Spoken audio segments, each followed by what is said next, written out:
What's up, everybody? Welcome in to a free for all Friday. Hope you have a wonderful Friday going on. Hope your lights don't fall down like mine do. Uh, Ton of stuff to cover today. We've got preseason games for the Bills and Broncos that we need to talk about. One got played yesterday. One's going to get played in a couple hours here. We've got huge Avalanche news to talk about. We've got a little bit of Sabres news to talk about. And we've got some Eve to play and maybe some Baldur's Gate 2. So big Friday for us. Good thing it's a free-for-all Friday, so we can kind of jump around and touch all the different subjects that we covered during the week. But, I mean, let's start with the news of the day, right? See if we can get this thing going.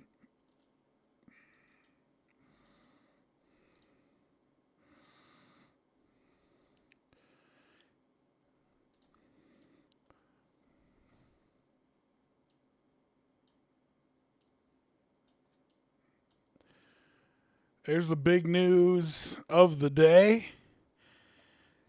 The Avalanche announced Cale Makar has signed the largest contract extension in NHL history. An 8-year extension with an AAV of $20.4 million. It's $20 million per season at least. And it's the max that a player can make per percentage of the salary cap.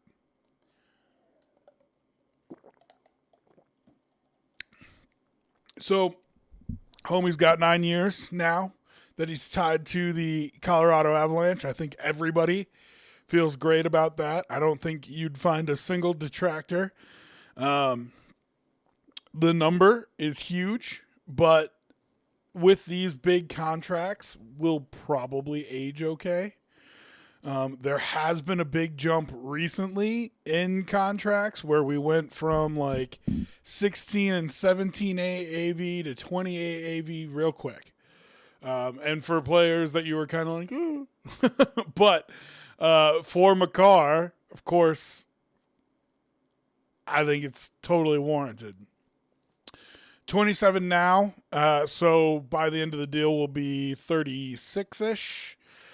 And, you know, depending on his desire to keep playing after that, might even get one more contract after that.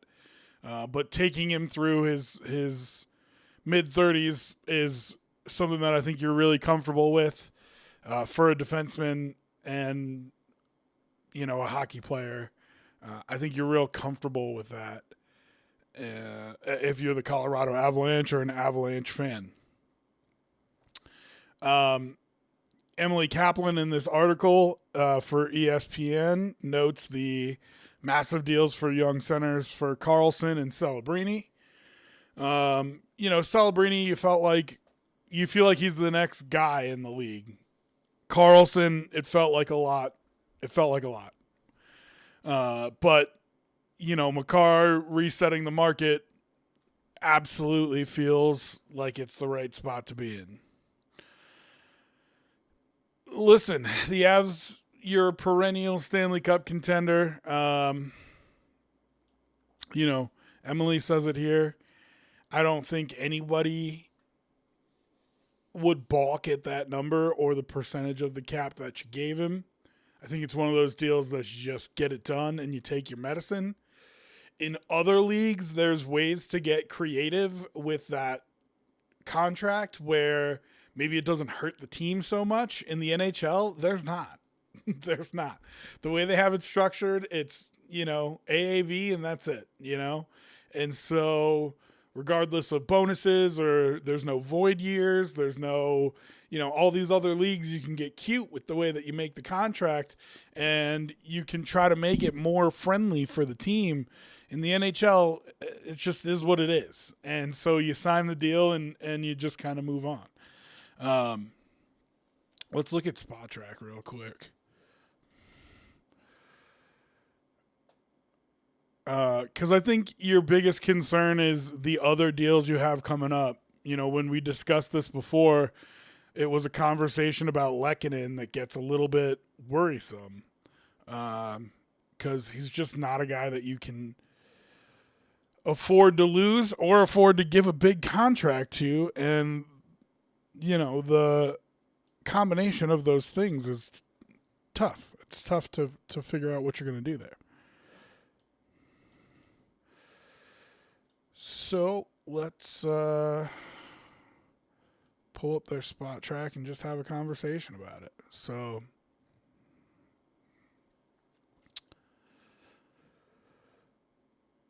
you know, let's see. McKinnon's deal goes through when? So only go through 31 here. So 30, 31, 32 is where he goes through. Let's click on him and double check that.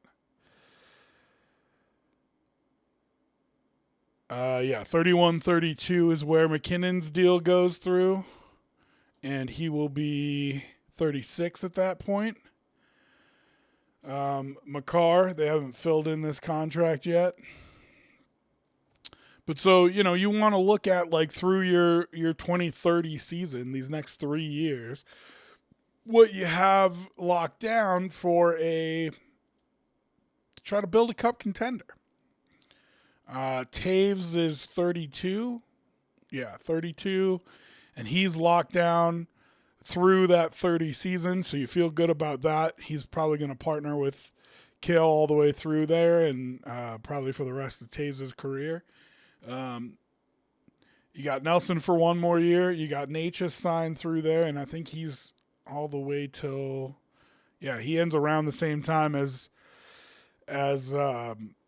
Kale does. So, you know, you're kind of looking at, okay, I'm going to build a team around Nathan McKinnon, Martin Natchez, and Cale Makar and Devin Taves. And those are your main 4 players. Now, a guy like Landeskog, how many more years does he have where he feels like he can play at a high level? A guy like Brock Nelson, how many more years does he have where he feels like he can play at a high level? You know, I'll tell you this. I think it made a huge difference when Landeskog came back. I don't think either McKinnon or Makar are well suited to be the guy in front of the camera. They're both introverted personalities. They're both really quiet, and they both get real angry. McKinnon more than Makar, but they both don't have a good temperament about them. And Landeskog's that guy that when everything's going wrong and it's hot in the locker room and, you know, you want to ask a question, but you're not sure how they're going to respond to it. McKinnon's the guy who's, you know, the professional, the quarterback, the captain of your team who takes the question, handles it. And I think it just takes a lot of pressure off those two superstars who you're paying so much money to have a guy that they trust in the room to kind of handle being the captain, you know? So he's 34 now. He's signed through 29. It's a reasonable number, $7 million a year. Maybe you can get him on an extension for a couple years after that. He'd be, 37, 38, 39? Like, he'd really want to have to play, and it would have to be a really low number. But it's possible that he's back for those 29 and 30 seasons. Just have to see. Kadri's probably done by then. But, you know, you got a couple more years of him here that you can probably handle. You like Evan Malinsky signed there, 28. Lehkonen, he's 31 now. Can you get him to sign a deal through the 30 season that's reasonable for you? I mean, you're probably going to have to double his salary. I don't know if the Avs can afford to do it. So, Josh Manson feels like maybe he's got a year or two left. He's at a decent number. Kulak, he got signed through that 30 season. And so I think you can kind of use that 30 season as, you know, a demarcation line of this team and what they think the core is that they're building around. McKinnon, Natchez, Makar, Taves for that foreseeable future as well. and then, Blackwood, Malinsky, Kulak, and that's kind of your core through that 2030 season. And now your job is to turn that into a perennial cup contender by filling some of those holes, either by trade or signing free agents. And, there's names I'm worried about on here. Are you comfortable with Blackwood being your goalie through that phase? Does Wedgwood want to sign a small deal and stay? He's going to ask for more. He was the starter all year last year, and I know Blackwood still played a decent number of games, but I don't think Wedgwood has really ever cashed in on an NHL contract, and he might be able to get that from somebody as like a starter. So it'll be interesting to see if they want to do another deal with Wedgwood and if they can do another deal with Wedgwood. LOC, you've got locked up at a great number through that 2030 season. I didn't see that before, but that's, I think, a good spot for you to be in. Hopefully he has a full year off injury this year. And, I thought he looked fine, but, you want to give him as much time as you can to recover before you judge him based on the future deal that you have. But this will be, I think, a good litmus test this year to see how healthy he is and if he can get back to his old self. So all in all, listen, it's a championship contender and a championship core, no doubt about it. That's why you just pay Makar the money. You know what I mean? You don't worry about it. You just pay him, and you've got one window that's these next 3 to 4 years, and then McKinnon's contract will come off the books, and you can decide, he can decide if he wants to keep playing. He'll be 35, 36, 37 at that time, which he probably will. But and the way he takes care of his body, you're not really concerned about that. But you can figure that deal out when it comes in 2030. You know what I mean? And so the reason that I'm kind of looking at this as the window is because that's when McKinnon's deal ends, and then you have to reshape it once again and figure out where you are. You'll have Makar by that point. The $20 million a year number is going to be middle of the pack in terms of superstars. So I think it's a good deal. I think, like I said, there's not much that you can do to manipulate it in the NHL. And I'm glad the Avs signed it. It's over with. I think Joe had that mindset. Sakic had that mindset, I want to get it done before the year. I just want it over with. No questions about it. We're going to have to pay him. Just let's get it done.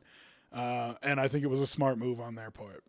So, Avs sign Cale Makar. Mental health guy. What's going on? Welcome in on Friday. You always throw an interesting question up here, so let's see what we got.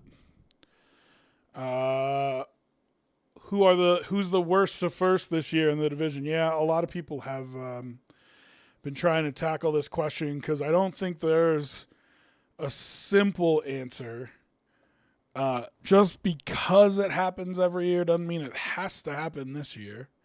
But we can take a look at it by division from last year. Let's see what you said.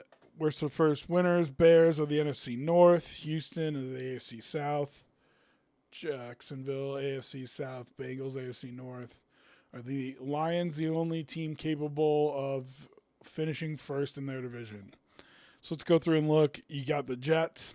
I think the Jets aren't going to finish last. I think that'll be the Dolphins. But I don't think they're a contender to win the division. Browns, I don't think are a contender to win the division. Tennessee, I think, might surprise some people, but it would have to take a collapse by Houston and Jacksonville for Tennessee to do that. Now, we have seen that happen by those teams before. We have seen the AFC South not look great. But I like your roster in both places. I like your coaching in both places. I like your quarterback in one of those places. And I tend to think that it will be a battle between those two for the top of the division again this year. A lot of people like the Colts. They like their roster. I'm not a huge fan. So I think Tennessee would be a little bit of a surprise. Vegas, I just think that division's too tough. I don't hate what they're doing in terms of building a team, but I think they're more looking a few years out, and I think that's the right move. You want to let Patrick Mahomes get a couple years older and let the Broncos run into a point where they have to. And the Broncos, by the way, have been masterful doing this. George Payton deserves a lot of credit, but there comes a point where you have to decide either to pay old players or let them go. And the Broncos are probably 4 years away from that point. So if the Vegas Raiders' aiming point is 2 or 3 years from now to be a real contender, I think that's a smart move building-wise for that team. So this is the first name that I've liked for this, the New York Giants. I think they got a lot of talent on their team. They got a good pass rush. They've got weapons. Can Jackson Dart take another step? Can he protect himself a little bit? Make some better decisions in terms of when he needs to go barreling into somebody and when he needs to just get down. They lost a lot of very close games last year. They should have had way more than 4 wins. Does that mean they would have made the playoffs? No, but they should have had 5, 6, 7, 8 wins. So the Giants are the first name I like there. I have respect for John Harbaugh. I think he can just kind of calm down that whole operation. And like I said, I think they got a lot of talent. I think the Commanders are going to be a disaster. And I hate that for Jaden Daniels, but I think some of it he's bringing on himself. I really like what the Cowboys have done. I hate to say that. I hate the fucking Cowboys. But I think that the Cowboys have really done a lot to help themselves this year. And I think the Eagles have taken a step back. Always like the Eagles. I like Howie Roseman. I trust him a lot. But I think they've taken a step back here this year before they get to, just sign it off and have them win the division again. So Giants might be the first bet I like there. The Lions, like you said, it's interesting. I think their defensive backfield is a disaster. Their safeties are hurt. They let go of one of their best corners, rightfully so, but still have to contribute that to what you're thinking about the season. They no doubt have plenty of talent. How good is their offensive line going to be this year? They had a lot of troubles at interior offensive line, and Jared Goff is not a quarterback that can make that work. If there's one thing that you need to be paying for as a Detroit Lion, it's making sure that you have a great offensive line, because Jared Goff's just not the guy who's going to be athletic, moving around and making people miss. I like the Bears in that division. I like Green Bay in that division, and I'm interested to see what KOC does with Kyler Murray, which I know is your team. I think Kyler Murray is a better quarterback than he gets credit for. I think he made a few really bad PR mistakes. But, he's a playoff quarterback. And so if you combine him with Kevin O'Connell, does that turn Minnesota into a legitimate threat in the North? So I think any of the 4 of those teams could win it. I think the Bears do win it. But we'll have to see. Caleb Williams needs to continue to take steps forward. He's getting a lot of crowned and anointed, and I don't know that he quite deserves that yet, despite playing really, really well. I think there's simple things that he can do to be better than he was last year, and I trust Ben Johnson to do that with him, and so I think he will take that next step forward. I'm also not afraid of him in the spotlight. Yes, he's been crowned and anointed, I think maybe a little bit sooner than he should be. Madden cover and all that stuff. But I also think he was the quarterback at USC and, transferred there to much, bells and coronation and so on and so forth to be the savior and so on and all that. You know what I mean? So I just think he's used to being in that spotlight, and I don't think it's going to be a problem for him. But, something that you can look at here, And this is why I say that, I mean, the North is just going to be brutal again. Point differential for the Eagles, plus 54. Everybody else in that division, the point differential, negative. Everybody in the NFC South, point differential, negative. NFC North, look at that. All of them. Detroit Lions were plus 68. They were in last place. So, can the Lions win it? Sure. Would I want to bet on that? I would be really, really nervous about doing that. I know one of Colin Cowherd's favorite picks is the Saints to win the South. I think that's really optimistic. The division's trash, and I think that's the main part of his argument. I think Baker Mayfield in a contract year where he feels slighted is a good thing for the Bucs. I think the Bucs know that too.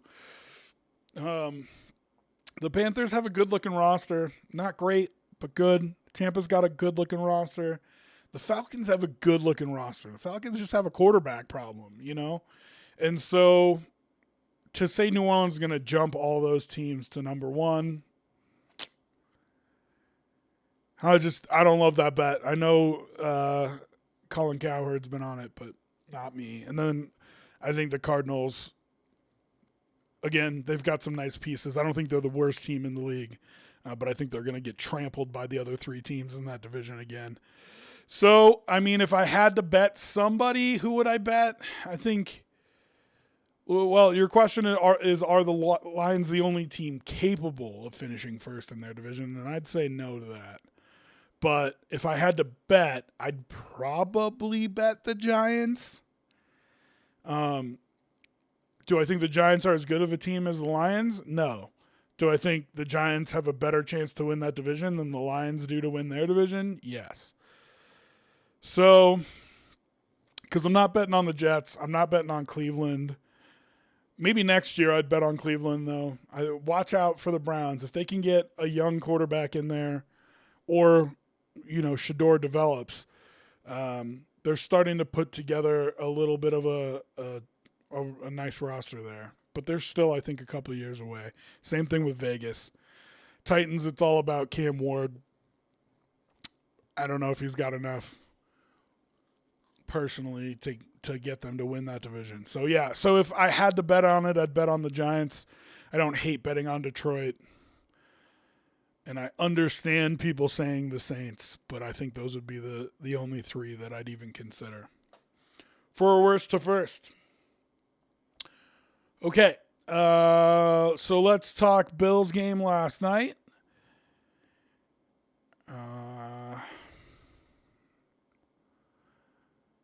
It was a whole big nothing burger, right? And that's fine.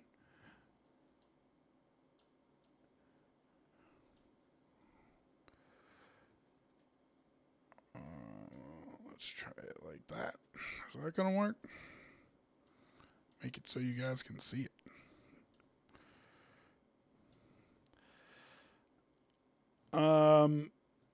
Listen, basically it was for fun, if you will.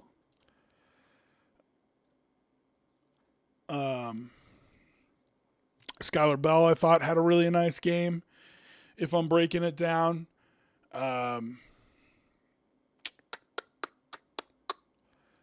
Look at that graph. How much fun is that graph? So, listen, the game was fun to sit and watch, and I think that's worth something. You know, was it meaningful? Maybe not, but it was at least fun to hang out and watch. Here's your Skylar Bell touchdown. You know, I don't know. Let's go to the box score. Keontae Jenkins had a sack. That was nice. Phi Mathis made a couple plays, but, you know, every time I saw him make a play, I just thought to myself, thanks for being suspended for the first 3 weeks. Hamlin was fine. He had a pick thrown right to him. Zane Durant made a couple nice plays. Anybody else who stuck out to me? Kenai Walker had a decent game. It looked like he had everybody pretty locked down. Oh, and TJ Parker had a couple nice rushes too. You had that missed tackle from Hairston. I didn't notice him much otherwise. Of course, because he misses that tackle, everyone's going to be like, oh, he had a terrible game. I don't know if he had a terrible game or not. I'd have to go look at the film. If that one missed tackle is the only bad part of his night, this is why you play preseason games. I think everybody's got to chill out a little bit with it. Oh, should IGB be starting because, Hairston had a terrible game? Guys, it's the preseason. This is why they play the preseason games. It's literally why they wanted to get Hairston snaps. He hasn't played all that much. Hasn't played all that much at the NFL level, much less, getting consistent snaps as a starter. So I think it's fine. I'm not overly concerned about it. I would want to go back and look at him in coverage and see if I felt like he had a bad game or if it was just one bad play that was very obvious. Now, the flip side of that is, and I know the coaching staff is doing this, I don't even need to, egg them on, but the flip side of that is the coaching staff needs to sit down with them and be like, you need to make that tackle. You are in the open field, and somebody was like, in the open field versus a really talented receiver. No. You're in the open field versus a guy in the NFL. That's it, right? You didn't get shook by Jamar Chase, all right? That wasn't Justin Jefferson. You were just in the open field versus an NFL guy, and if you're starting NFL corner, we need you to make that tackle. And if you don't make that tackle, you have to slow him down long enough that your help gets there. That's kind of the old linebacker adage that you tell linebackers is like, hey, man, if you're the only one there, you just got to make sure that you survive long enough that the rest of your team rallies to the football and makes that tackle. The same thing goes for your corners here, especially in this defense. He's got to make a play on that play. Doesn't have to be a tackle, but he's got to make a play on that play. So, yeah, I mean, that was a tough play for Hairston, but I would have to go back and watch the All-22 to see if he had a bad night or if that was just a bad play. Dwayne Carter in the game at the very end feels like he's going to get cut. I talked about him yesterday. The only thing I'd say about it is just, I'm not ready to give up on the guy. I think you've asked a lot of things out of him that aren't exactly fair. And so to put him back on the practice squad, I'm willing to give him time. If you give him a plan and say, this is exactly what we want you to do, we're not going to change it next year. We're not going to change it in the middle of the season. We want you to keep working towards this goal and see if he can get there on the practice squad. I'd be all right with that. It hasn't been great, but, I'm not ready to give up on it quite yet. Yeah, a lot of people raving about Kenai Walker. He looked fine to me. He was good in press man coverage, and that's really the important thing. Didn't really notice anybody else. I thought, again, Zane Durant and TJ Parker had some nice rushes. Zane Durant had a couple nice plays, too. On offense, listen, I thought Bruno Fina really struggled on offensive line, which is too bad because, it's a nice story. But he played center and just whiffed on a couple blocks, especially early. I thought Frank Gore played great. I don't think you had to be a scout to see that. He has been getting pushed by Ian Wheeler, and I just think he did enough to stay ahead of him in terms of where they are in the roster. At the end of the day, I hope they end up in the same spot on the roster, which is both back on the practice squad. Because either of those guys, if I need to during the regular season, call them up and give them touches, I feel comfortable doing that. Skylar Bell did exactly what you'd want him to do. He hadn't gotten to play in a preseason game yet. The reports were that camp was fine, but if you keep him on the 53 and you don't keep a Trent Sherfield or somebody like that, then to have 5 wide receivers dressed, he has to get a jersey on game days. And I think you just, like, the coaching staff might have felt okay with it. The fan base, I think, needed to see him do what he did last night to be like, yeah, that's fine. Give him a jersey. He can be your 5th wide receiver. And if you need him to come in and make a couple catches, you feel fine about it. You know what I mean? So he shined last night against a bunch of, second and third teamers. So let's not get ahead of ourselves too much. But he did look really good. And that's how you want him to look, right? Like, yes, he was a 4th-round pick, but I think came in with a little bit higher expectations than most guys, and that's how you want a guy that you think has a chance to be a good starter in the league. That's how you want him to look against 2s and 3s, and he did. He looked like he belonged out there. Leitu made a couple nice catches. Pettis got himself open, so I thought that was really nice to see. I like him a lot, and I like the way that he gets open, man. So I wouldn't be opposed to having him somewhere. Practice squad is probably the best you can do. I think if they put Sherfield on the roster on the 53, it's because they're concerned about special teams. I think if they put Pettis on the 53, it's because they want to score points. And so I'd be kind of fired up if they wanted to keep him. But I think he at best ends up on the practice squad.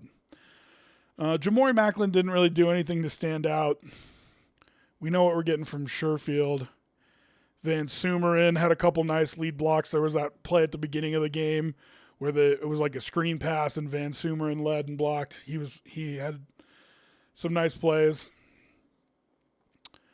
Credit to Shane Buechele.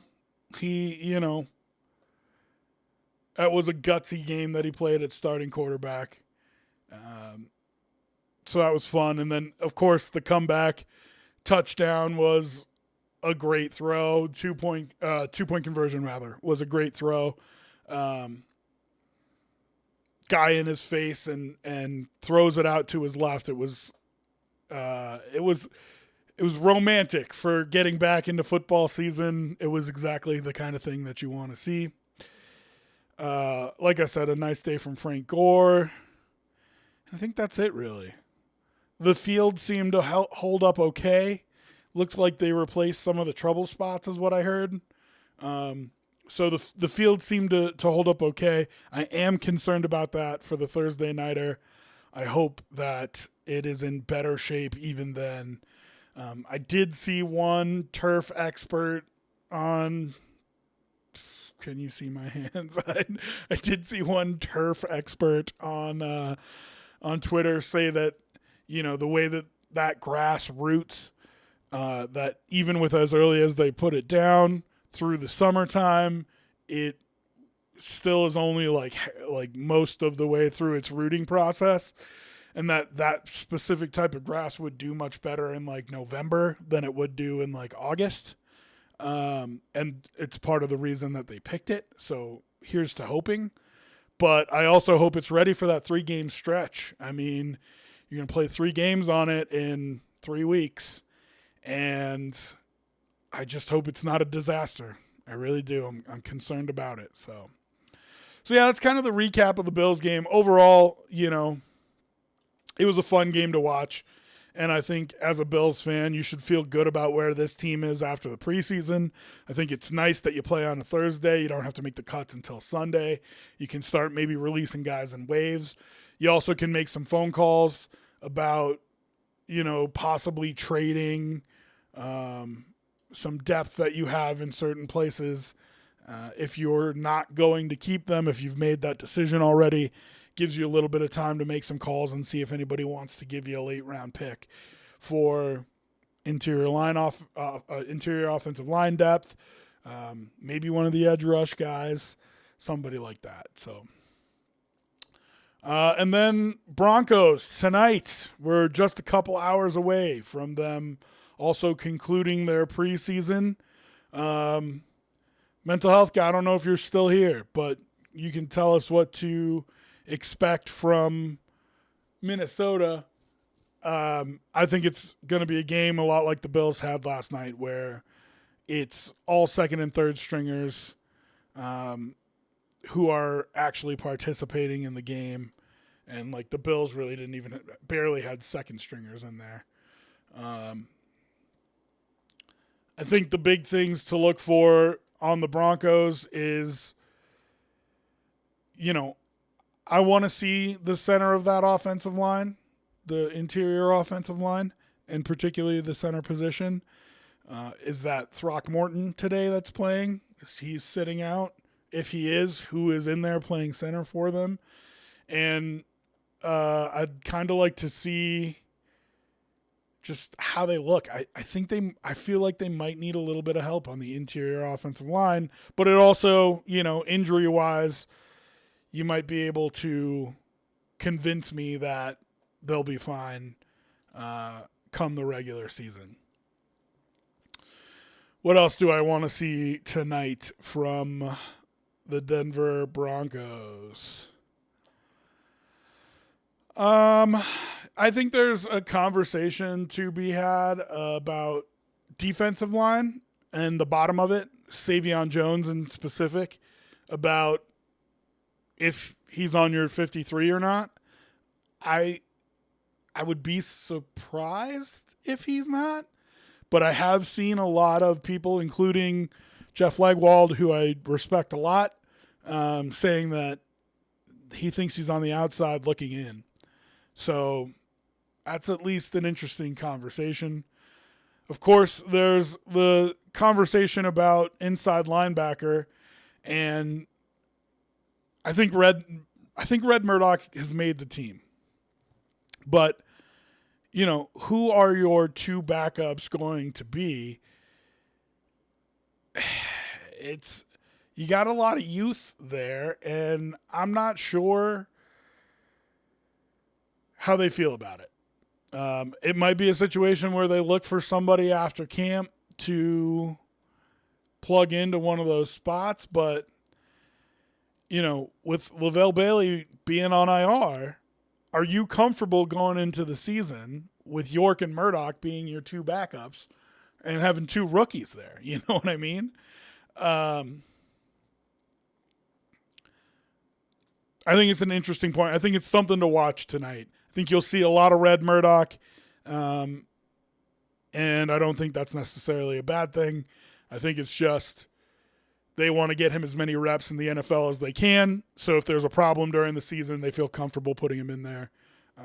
But like I said, I'm a big fan, so I'm a little bit rosy colored glasses there.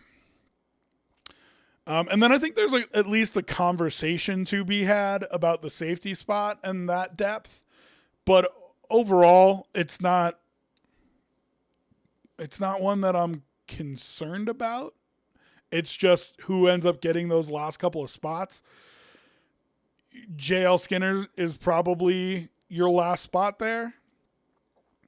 But it'll be interesting to see. Can somebody make a statement and be part of that defensive backfield that you weren't necessarily counting on? Corners, I think they're set. I don't think you have to worry about that. And then the only other thing I can think of that's at least an interesting conversation is your depth at running back. I imagine you see a lot of Jonah Coleman tonight, but they might not even play him. Like, it might just be Bidet and McLaughlin, and that's it, And so I think there's a conversation at that practice squad running back spot, who they keep there. Maybe it's both, but it's obviously, I think your top three running backs are pretty set, but it's at least something to watch for tonight, that running back position as well. So those would be the things I'd talk about tonight. They'll kick off at, I think it's 7:00 Denver time, which is great. Got football on all night. In fact, some of it has started now. I don't know if you can see that on your screen, but Washington and Baltimore has already kicked off. A couple more games kicking off here in 15 minutes. So always love having football back. That's awesome. Let's see what NCAA football is on tonight. It doesn't look like anything tonight. Nope. tomorrow, 1 o'clock, San Jose State, USC. And I'm a sicko. I'm just going to be tuned in. Okay. So, listen, I think the biggest news of the day is obviously that Cale Makar signing. I love it. I love it. Don't let it loom over your organization. Don't let it be a question every day in training camp. Or, if he has a bad start to the year, hey, Cal, are you thinking a little bit about that contract? Is it in the back of your head? Blah, blah. Don't even mess with it. You have a team that's a Stanley Cup contender. Just get the deal signed, rip the Band-Aid off. It's going to be a lot of money. And this way you avoid having it be any type of distraction for the season. I have always loved and respected how Joe Sakic has run that team when he has been in charge of it. And this just another example for me of, that being a truth. So, okay. Well, let's take a little break. We will run some ads to burn the pre-roll and then maybe do our PI. We've been working on this PI project, and it's our last phase of it is just checking and seeing how everything turned out and what we can expect from it. So we will do that coming up next, a little bit of EVE Online, and then maybe some Baldur's Gate 3 after that, or some D&D discussions. I am planning on playing in a new game, which is super exciting for me because I never actually get to play. I just get to DM. And so I just built a character for that, and so maybe we'll go over that as well. But all things that we can do coming up, and of course, if there's something you want to do, something you want to see, feel free to let us know. We'll talk about it. It's a free-for-all Friday. Whatever you want, we got. So stick with us, and make sure you drop in the chat if there's anything that you want to talk about. All right, we'll be back in 5.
All right, everybody, what's up? Welcome back in. Hope you're having a wonderful evening. Just got some football set up on the TV, loading up some Eve, ready to do some PI, which I know is just the most exciting thing you've all heard. Okay, let's see if we can get that running. There's that.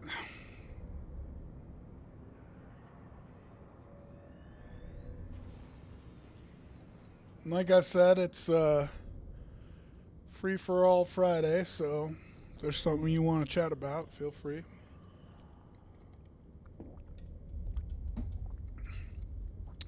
But we've been working on this PI project for like a couple weeks here, and I haven't been doing it outside of when I've been streaming it. So want to see where it's at.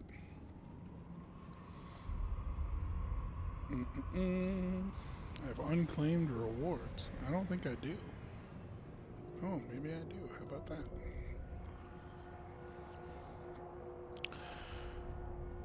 Okay.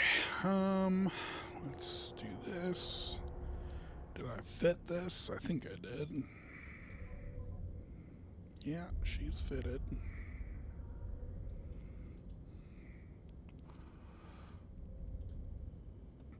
Now, a little late on a Friday. Don't know that I love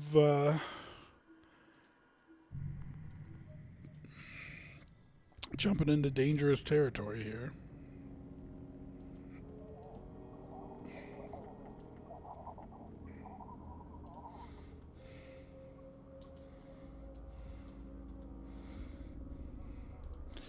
So we're going to use some of our tools to see how safe it is.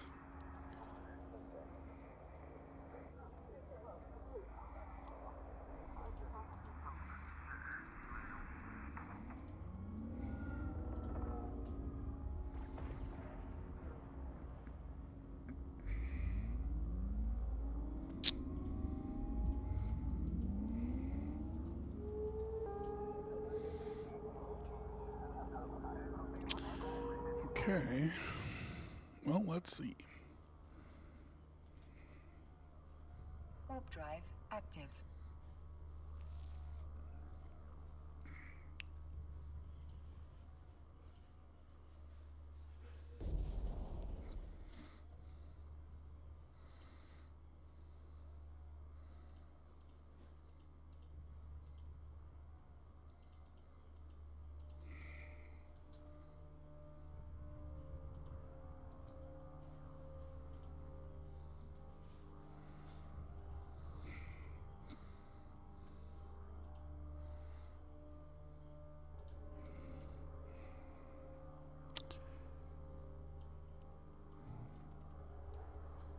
Warp drive active.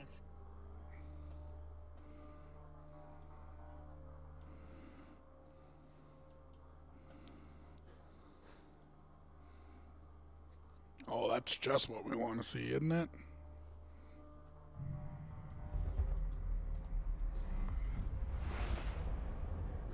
Israel.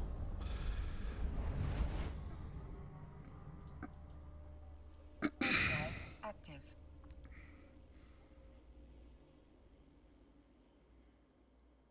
Ooh, okay, got out of there. Interesting.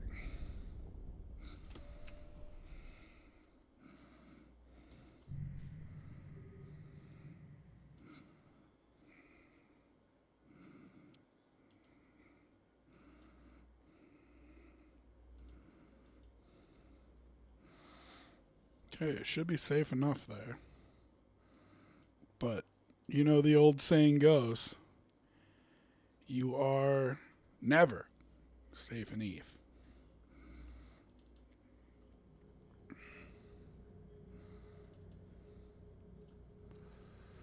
All right, so it looks like a couple days worth has netted us 11 wetware mainframes, which isn't bad.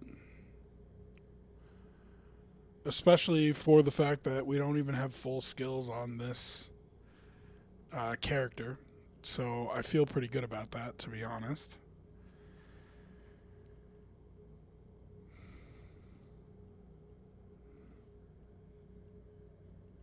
I don't think there's anything that I'm super concerned about. Those reactive metals obviously are just churning, and we just are behind on it, but what are you going to do? It's the nature of the game. So,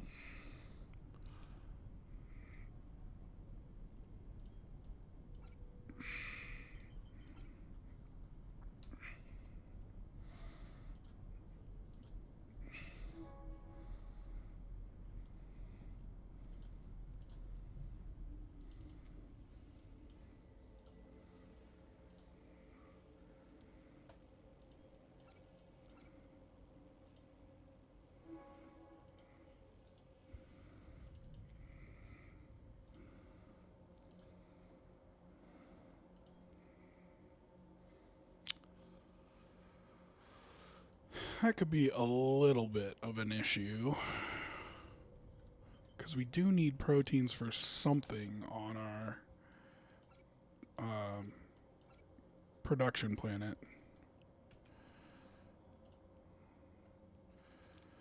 So we'll have to keep an eye on that. But overall, I think the numbers here are okay.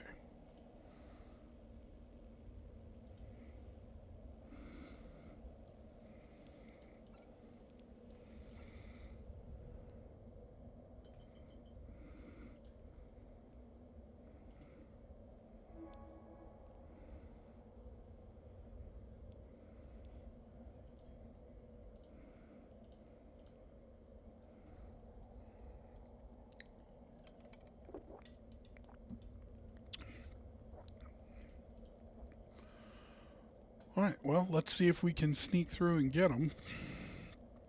Again, super dangerous time to be doing this, but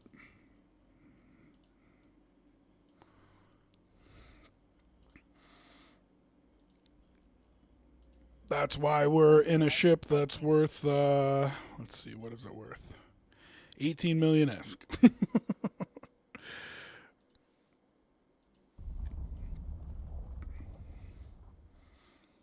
What's worth more is the PI we'll be picking up, but you can always push that right back into a customs office if you get into trouble. So your hope is that you wouldn't lose it. Warp drive active.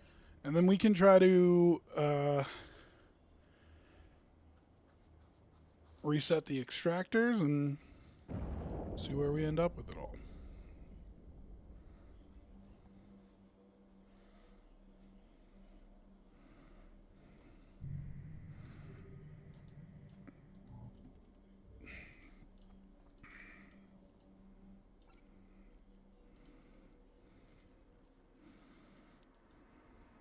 Warp drive active.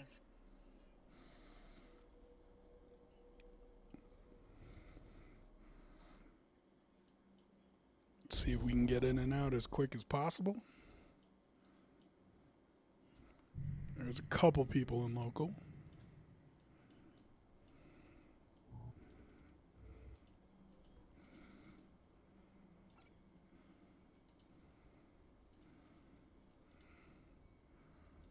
Warp drive active.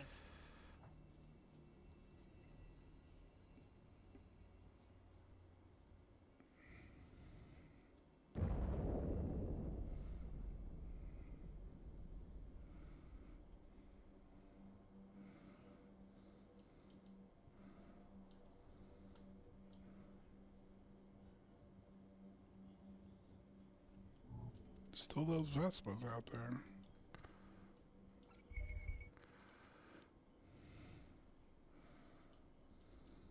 Warp drive active.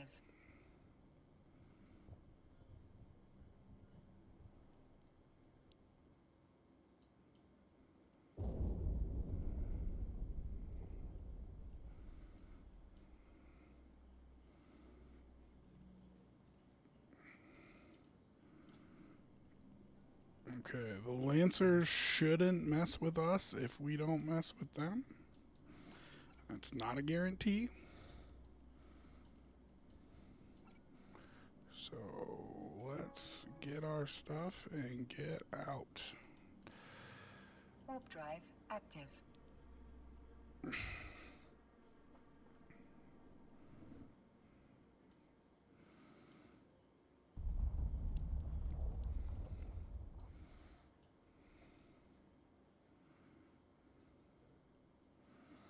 Okay, so we got 11 wetware mainframes, and its estimated value is 22 million. So that's nice. It's not a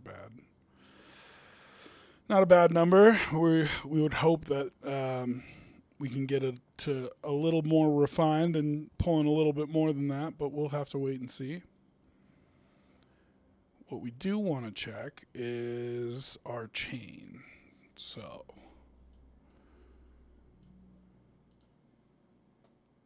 for tier 3,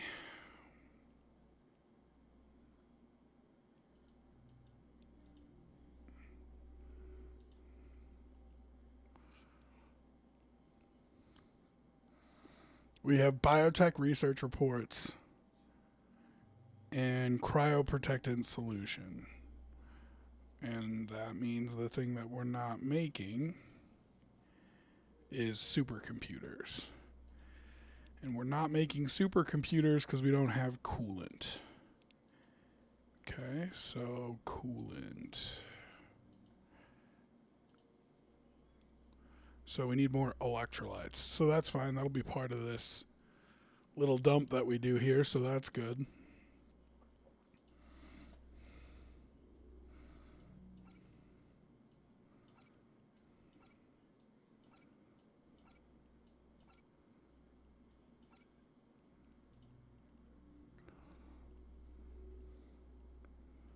So let's pull some base metals out.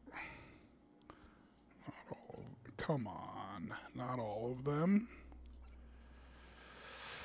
Whew, man, it gets frustrating like that sometimes. Okay, let's pull 75,000 out.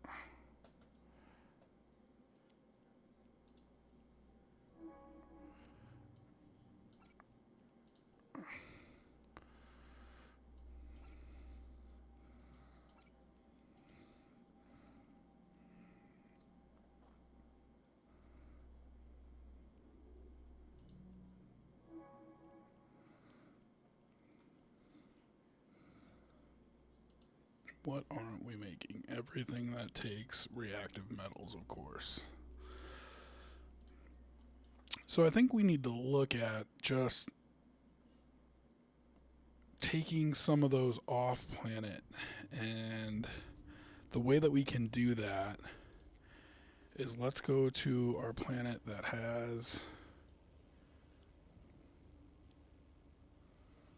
no T2 factories, and maybe switching one of these to reactive metals.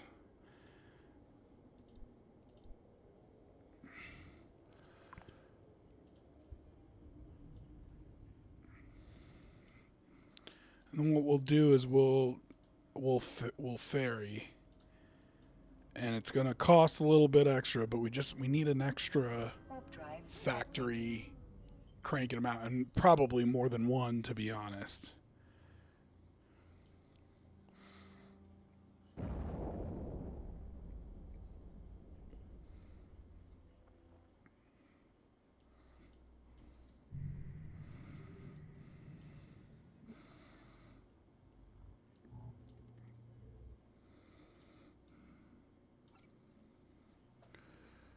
So let's take that 75,000 and go there. Drive active.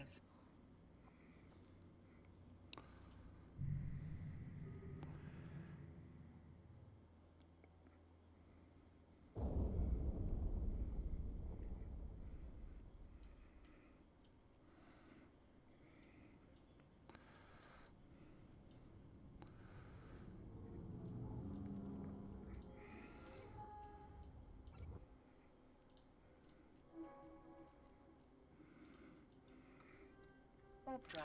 And then we'll check and see if it's safe for us to bail out of here. We won't get as cocky as, as we were last time.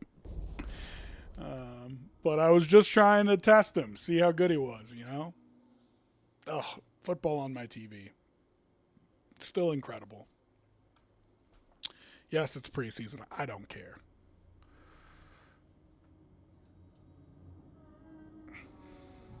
Okay, looks like we can get out. So we're gonna try a jump here and see if we can get out. We can close that.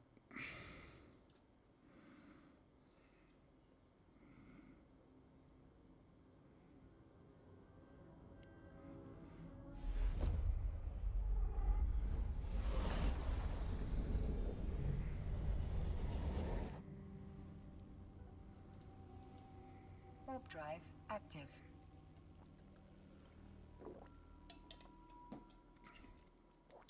And overall, I mean, we're in a pretty good spot with it. You know, it's a situation where you can't expect to have a really high turnover rate for the PI that you have, because it's just, I just don't have enough planets and power to build a incredibly efficient system. But what I do have is one that works, and that's, to me, what matters. So it looks like it's producing on average 2 or 3 tier 4 products a day.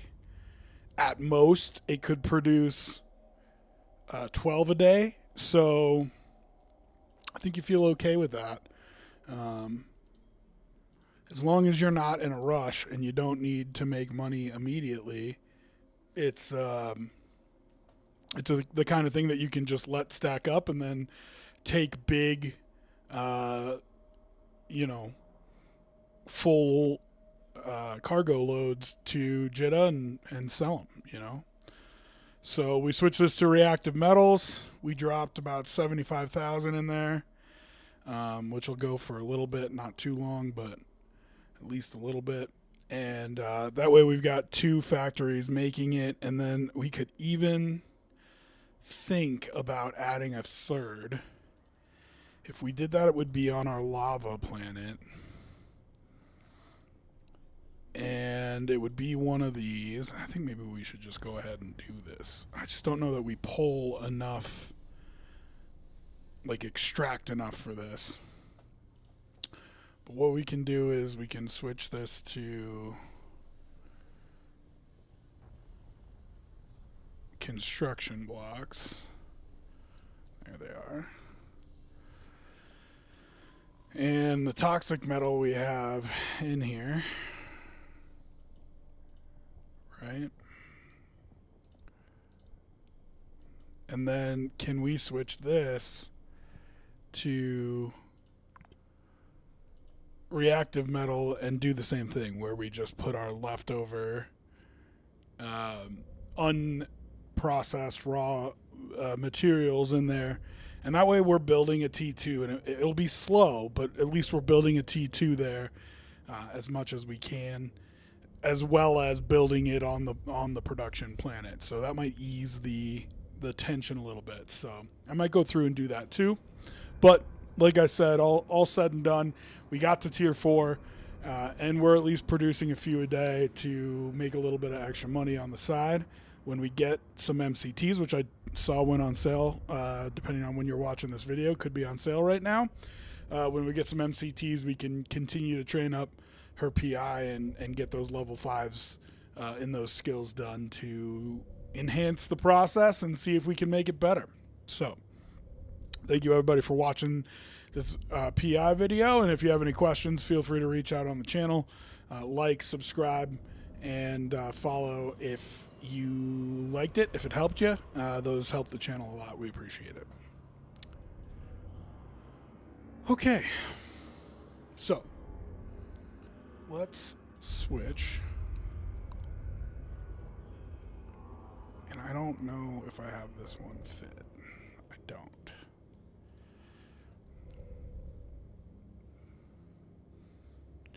So So let's just take the wreath out again.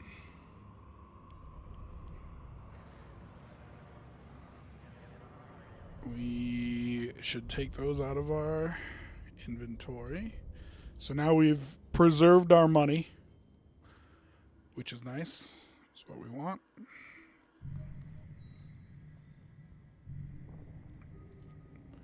And we can risk our freighter again. Now it's dangerous making this jump twice, right? I wouldn't suggest doing this. Should have made the decision to do this while we were still in system, but we'll see. 8 people in local here.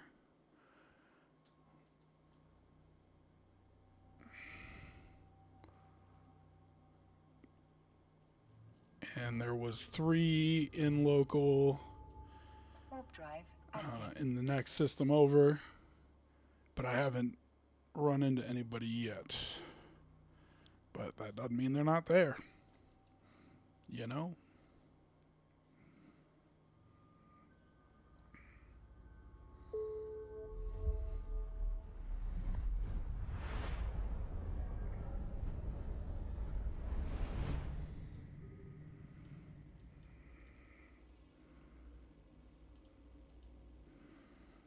Warp drive active.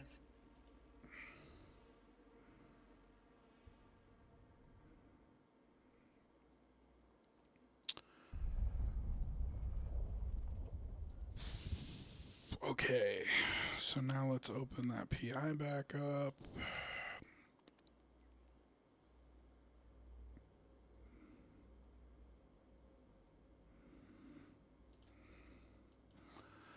And what we want to do is take like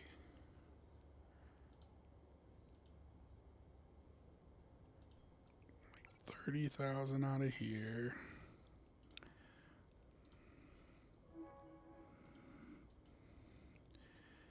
And like whatever's left out of here pretty much. 37,000.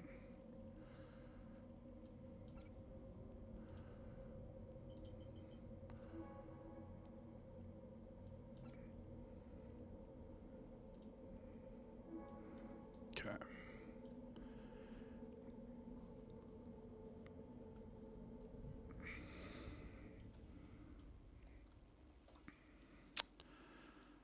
And see if we survive it, you know? Warp drive active.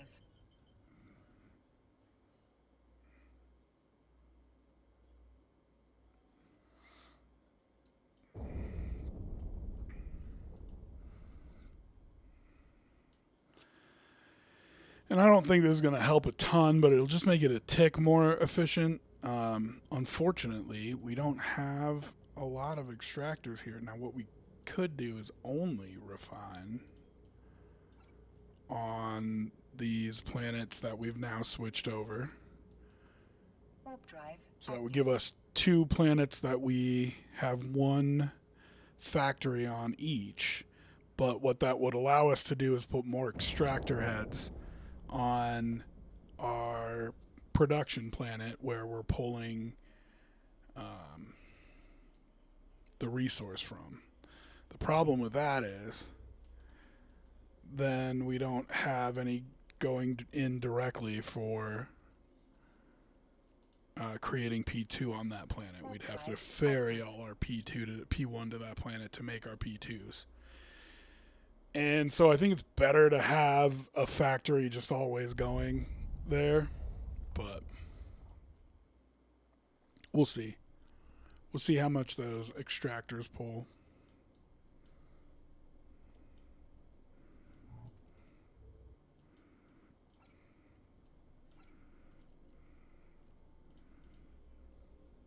Warp drive active.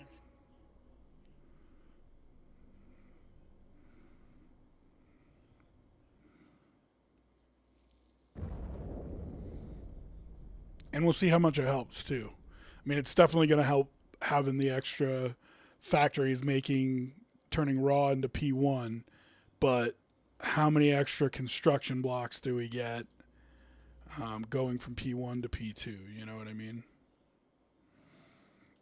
So what we want to do here is we want to look at our roots.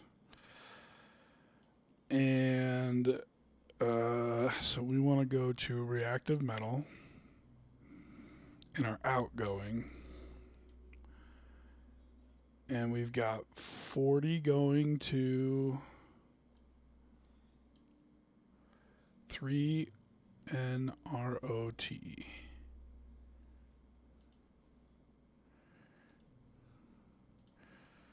And basically what we want to make sure is that it's going to water-cooled CPUs and nanites before it's going to construction blocks. So we want our last two on the list to be KM-ROT and WL-ROT. KM and WL.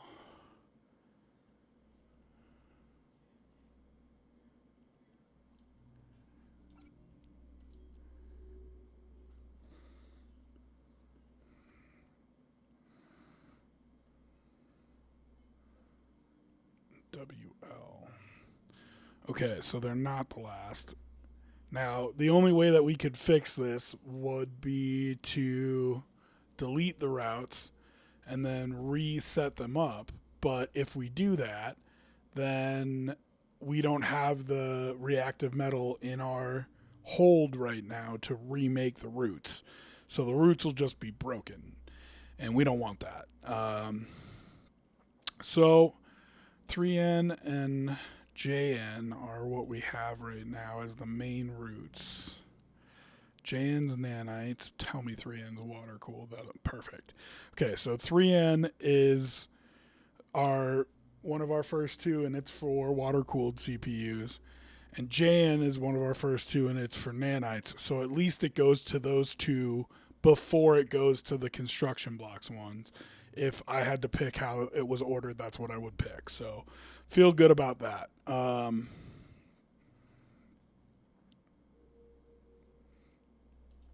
So then we just need to go here and switch this to reactive metals.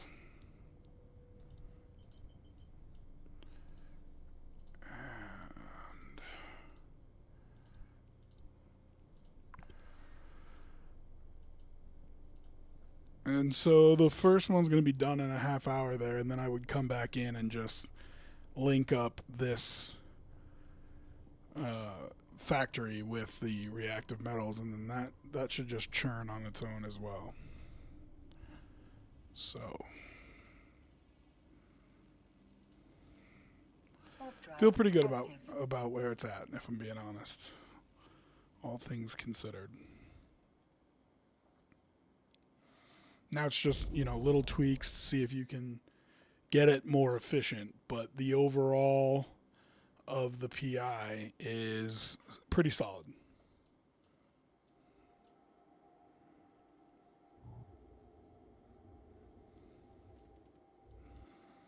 Warp drive active.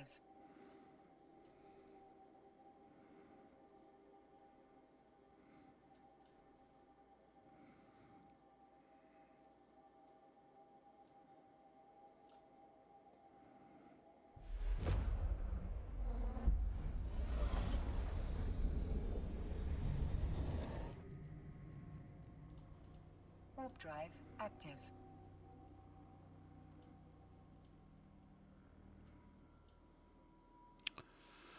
Well, and we survived a few gate jumps there, so that's good news.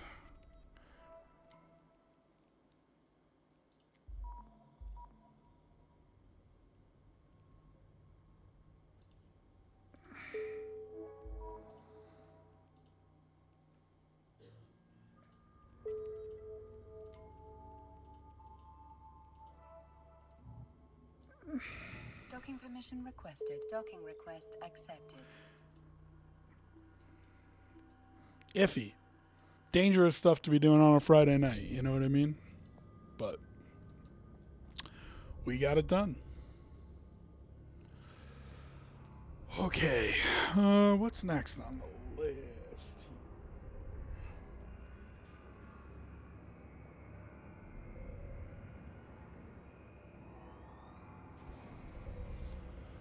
All right, let's take a break. We'll come back. We'll do maybe a little Baldur's Gate 3, and we'll talk a little ball too. Got a couple preseason games on right now, and a couple more coming, including the Bronco game at 7 o'clock. So we'll take a break. We'll be right back and hang out with you on a free-for-all Friday. Thanks for watching, everybody.